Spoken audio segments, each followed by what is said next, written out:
आज आपण बनवणार आहे मस्त खमंग असे कोथिंबीरीचे पराठे। आपण कोथिंबीर फोडणीसाठी तर वापरतोच, पण कोथिंबीरीचे पराठे सुद्धा खूप मस्त लागतात।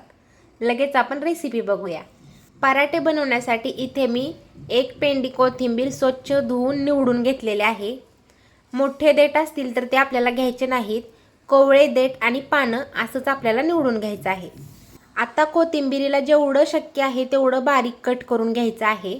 बारीक कोथिंबीर कट केल्यामुळे पराठे लाटताना सुद्धा सोपं जातं आणि खाताना सुद्धा मस्त लागतं।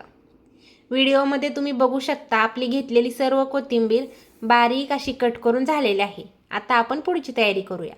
पराठे बनवण्यासाठी एका मोठ्या ताटामध्ये 2 वाट्या गव्हाचं पीठ घ्यायचं आहे आणि 2 ते 3 चमचे एवढं बेसनचं पीठ घ्यायचं आहे। बेसनच्या पिठामुळे पराठ्याला खूप छान असा खमंगपणा येतो। टेस्टी असे पराठे व्हावेत यासाठी आपण काही मसाले घालणार आहोत। सर्वात आधी हातावरती चोळून थोडासा ओवा घालूया। त्यामध्येच आता थोडीशी हळद, धनेपूड, जिरेपूड, लाल तिखट, चवीनुसार मीठ घालायचं आहे। त्याचबरोबर बारीक कट केलेली हिरवी मिरची, 1 चमचाभर आलं लसूण पेस्ट आणि थोडासा गरम मसाला घालायचा आहे। पराठ्यासाठी लागणारे मस्त असे मसाले आपण घेतलेले आहेत। आता आपण याच्यामध्ये थोडंसं तेल घालणार आहोत। तेल घातल्यामुळे पराठे मऊ होतात, त्याचबरोबर मळताना हाताला जास्त चिटकतही नाही। आता आपण मेन घटक घेऊया, ते म्हणजे बारीक कट केलेली कोथिंबीर। कोथिंबीर घेताना जेवढं पीठ घेतलं आहे तेवढीच आपल्याला कोथिंबीर घ्यायची आहे, म्हणजे आपले पराठे एकदम खमंग, खुसखुशीत आणि एकदम बहारदार असे होतात। कोथिंबीर, मसाले आणि पीठ 1-2 मिनिटं छान असं हाताने चोळून घ्यायचं आहे, कारण कोथिंबीरीमध्ये नैसर्गिकरित्या पाणी असतं, त्यामुळे पिठाला छान असा ओलावा येतो। ही स्टेप आपल्याला नक्कीच करायची आहे, यामुळे पिठाला थोडा ओलावा येतो आणि आपल्याला पीठ मळण्यासाठी किती पाणी लागेल ह्याचा एक अंदाज येतो। थोडं थोडं पाणी घालून मऊ आणि घट्ट असं पीठ मळून घ्यायचं आहे। इथं आपलं मस्त असं पीठ मळून तयार झालेलं आहे।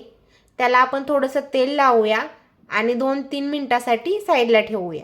पीठ मळतानाच घट्ट मळायचं आहे, खूप जास्त वेळ भिजत ठेवायचं नाही, कारण कोथिंबीरीला मिठामुळे पाणी सुटतं आणि आपली कणिक आपोआपच पातळ व्हायला लागते।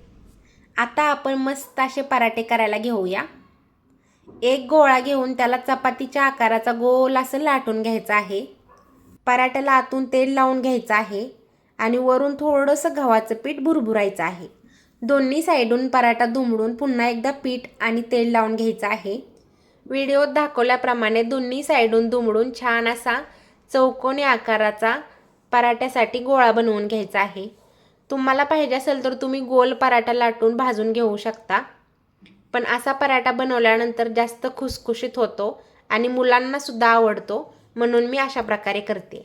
पराठा लाटून घेऊया। लाटताना एकसारखा आणि सर्व बाजूनी लाटून घ्यायचा आहे। पराठा खूप पातळ किंवा खूप जाड करायचं नाही, मीडियम साईजमध्ये लाटून घ्यायचा आहे। इथे आपला पराठा छान असा लाटून झालेला आहे। आता आपण भाजण्यासाठी तव्यावरती घेऊया। पराठा छान असा 1 मिनिटभर खालच्या बाजूनी भाजून घ्यायचा आहे। इथं आपल्याला गॅस मीडियमच ठेवायचा आहे। मीडियम गॅसवरती छान असे खरपूस पराठे भाजून घ्यायचे आहेत। आता पराठा पलटवून दुसरी बाजू सुद्धा छान अशी भाजून घ्यायची आहे। दोन्ही साईडला तेल लावून घ्यायचं आहे आणि व्यवस्थित आलटून पालटून पराठा भाजून घ्यायचा आहे। तुम्हाला आवडत असेल तर तूप लावलं तरी चालतं, तुपामुळे पराठ्याची चव अजून वाढते। गॅस मीडियमच ठेवायचा आहे आणि मस्त असा खरपूस पराठा भाजून घ्यायचा आहे। आपण वेगवेगळे पराठे तर खातच असतो, पण कधीतरी कोथिंबीरीचा पराठा पण नक्की बनवून बघा आणि तुम्हाला कसा वाटला हा पराठा नक्की कमेंट करून सांगा। कोथिंबीरीचा पराठा तर बनवून झालेला आहे, पण तुम्हाला हा व्हिडिओ आवडला आहे का आणि तुम्ही कोणत्या शहरामधून हा व्हिडिओ पाहताय ते नक्की कमेंट करून सांगा। भेटूया आपण पुढच्या व्हिडिओमध्ये। धन्यवाद।